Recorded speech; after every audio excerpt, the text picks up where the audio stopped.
Okay, guys, it's that time of the week again. Let's do team of the week 1 to 15. Let me know what you guys think. Who would you have in your team of the week? And who is your favorite player of the week? Because I know what's the biggest upset, and that has got to be Antoine Dupont getting injured. So before we get started, please like and subscribe, as it really does help my channel grow. And yeah, let's get started. One, this guy has been in outside of Andrew Porter. This guy is normally there, and that's Gross. Gross has been playing so amazing, and he is really doing such a bloody brilliant job. To be able to keep a player like Cyril Baye out of the starting 15 is not an easy job to do. And this guy is holding it down. He's been such a strong presence. He's been carrying so well. And yeah, he gets my loose head. My hooker has got to go Dan Sheehan. Yes, Ireland did lose in the end, but he still put up such a bloody brilliant performance. He's a true fighter. The guy is an absolute beast. Now, there are a lot of people that are talking about how the Irish were very dirty, how they weren't playing right, and in certain aspects, I can understand where they're coming from, but it doesn't stop the fact that Dan Sheehan had a sublime game, getting himself a good try, and really made it difficult for France to do anything in that game. So hooker goes to Dan Sheehan. My tight head prop goes to Stewart. He played such a brilliant game, and his nice little twinkle toes, working his way around, you know, s- just slipping and sliding people. That was one of my favorite moments of the weekend, to see such a big guy, moving around. It's it made me laugh. But the guy is such a bloody monster. He's such a good ball carrier, and he hits harder than a brick shit house. So um, that guy, he is amazing. And like I say, each time this guy is earning himself a spot straight on that airplane for the British and Irish Lions. We then move into my lock pairing. My number 4 goes to Thibaut Flamand. Um, the guy, he's just an absolute monster. Again, I know I'm calling everybody a monster, but to be in team of the week, you have to be an elite monster. And the work that Thibaut Flamand put in was just astounding. He was everywhere. He really made Ireland's life a living hell. And anywhere he was just, whether he was tackling, whether he was, making presents, covering holes, the guy was just a phenomenon. Same goes for Chesham. So the guy is just, I call him a walking fridge, right? He's a fridge with legs. The guy, he is so giant. And again, solid performances. And it's performances like this that will get them into the Lions squad, or at least in contention. And Ollie Chesham is making his name heard and putting in another strong performance for England, solidifying him as that number 5. So yeah, his performance really puts him as, the 5 for me. Then we move into my back row. My 6, I'm giving it to Tom Curry, the Terminator, the guy. He's just, you can't beat him down.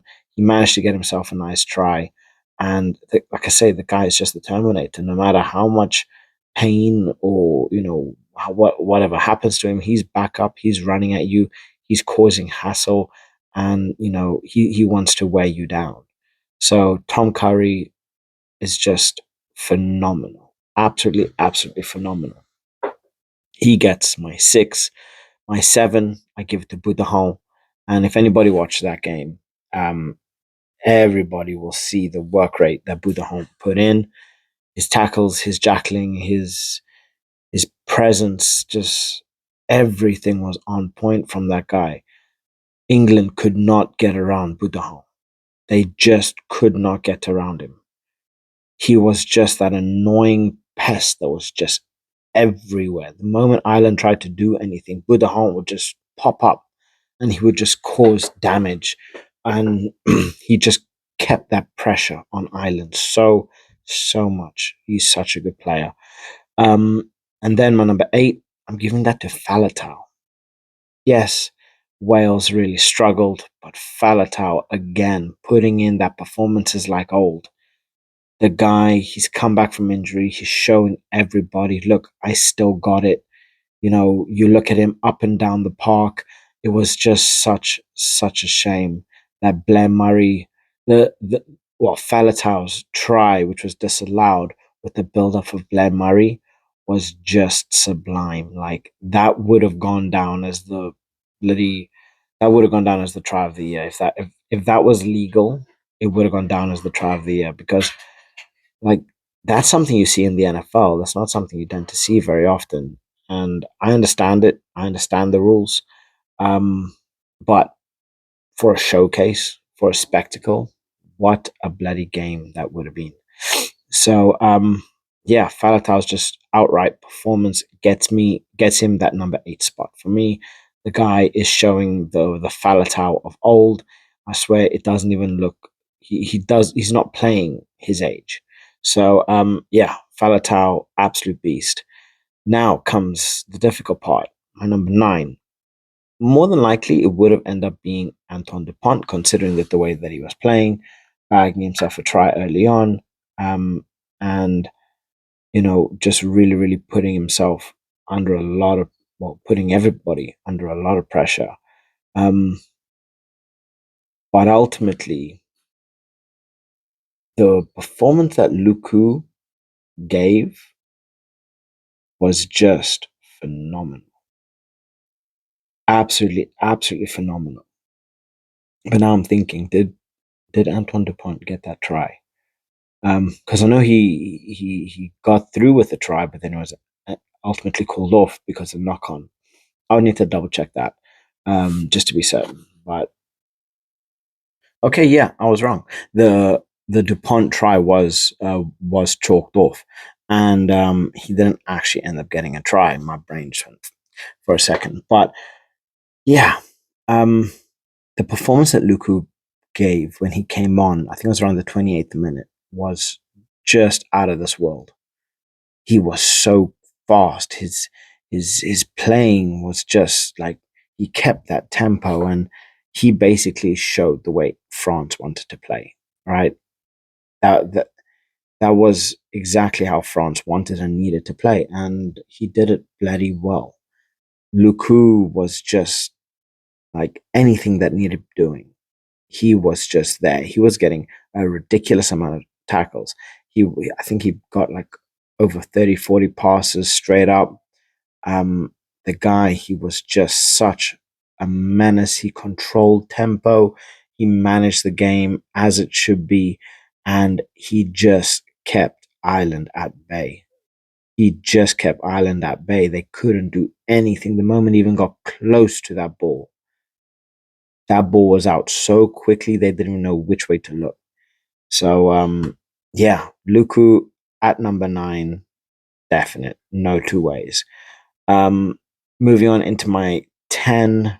Now this is where things get a little bit tricky because there's a couple of players that had really, really good games.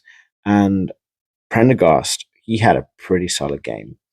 Finn Smith had a pretty good game. So did Finn Russell. He had a really good game. But ultimately, I am going for Finn Smith. The performance that he put in for England, he was so consistent. I think the only conversion that he missed was the last one.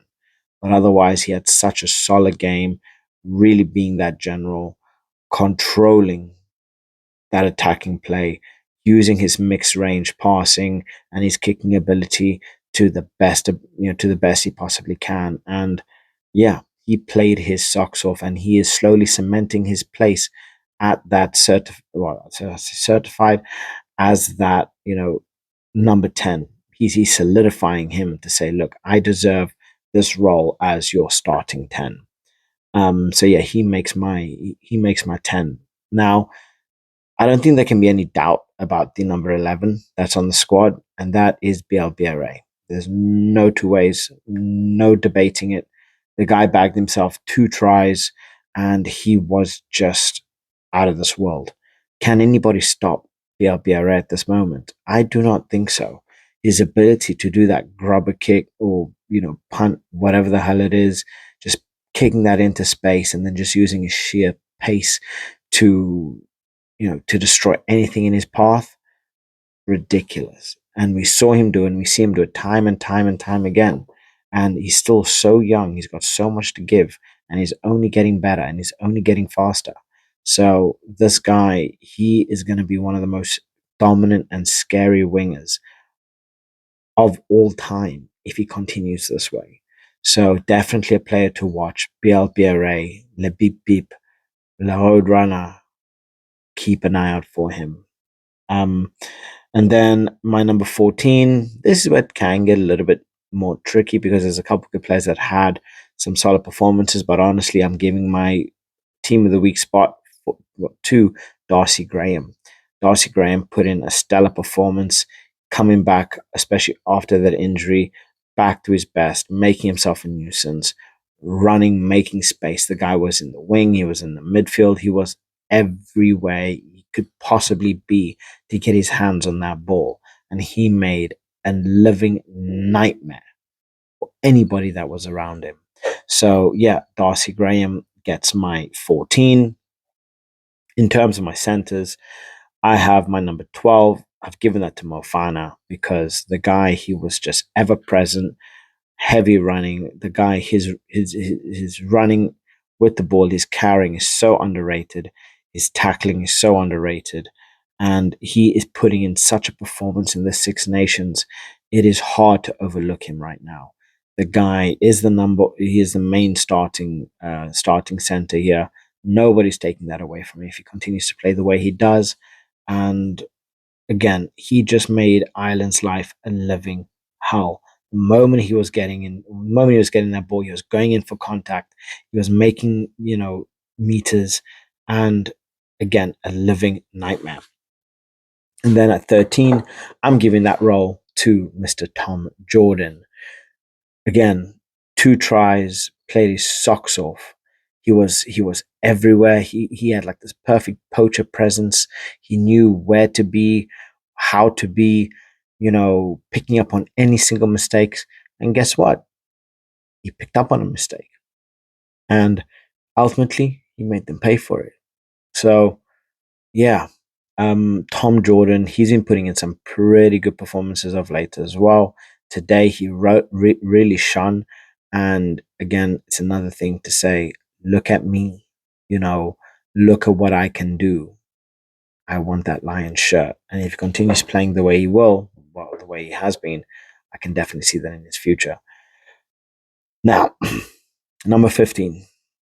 There's a couple names on show here. Obviously, you have Ramos, which had a pretty solid and pretty decent game.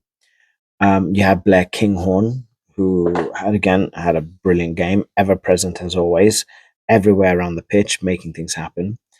But then there was one player who didn't even make the starting 15, who even me said there has to be something going on here. But what does he do? Good old Marcus Smith comes off the bench after Ollie Lawrence gets injured early on. And Marcus Smith sets down the gauntlet and he says, today is the day, right? His passing range was on point. His kicking range was on point. He was so creative. He banged in a try, gave an assist as well to Ollie Slightholm. And the guy was just everywhere, everywhere. This showed what happens when you give Marcus Smith time and space on the ball. You allow him to dictate play. These are the things going to happen. Especially with those quick genius movements, this is what's going to happen. So, yeah, that is my 15. Let me know what you guys think in relation to this, because we are coming up to our last weekend, and it's coming thick and fast. So let me know what you guys think in the comment sections below. Please do like and subscribe, as it really does help my channel grow. And on that note, catch you guys in the next one. Bye.